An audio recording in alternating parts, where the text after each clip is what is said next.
Hello. Naam, salamu alaykum. Hey, y'all, come look at this. Naam. Godoro limelowa na maji ya mvua. Sasa mke wangu, hebu nisikize kwa makini sana, maana nikiongeaga kila siku ananiambia mimi nina gubu.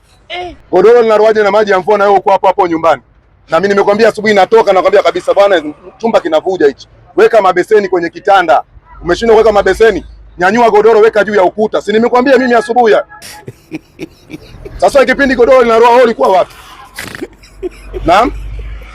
Eti ulikuwa dukani. Wewe muongo. Wewe ulikuwa shughulini na najua ulikuwa kwenye shughuli ya mke wa mdachi mwanae anatoka 40 leo. Maana mke wangu unapenda shughuli, unatamani hata msiba uucheze shughuli wewe.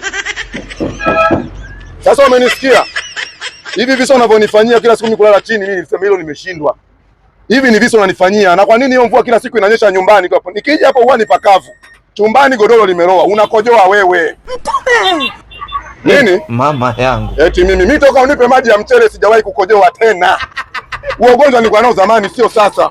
Sasa mimi sasa naacha kazi, nasema nije nipumzike, godoro lile limeroa, nalala wapi? Hivi visa unanitengenezea muda mwingi. Ramadhani yenyewe isikia siku tunakula ugali unaniamsha wewe kwenye dabu. Juzi tumepika ubwabwa samaki unanipitirizisha kusudi. Unaamka wewe na mwanao Rashidi mnapasha chakula mnakula, mimi nafunga. Konda niache ponga wale msikitini. Mbavu kweli huyu. Yaani mke wangu anapenda shughuli muda wote. Baba na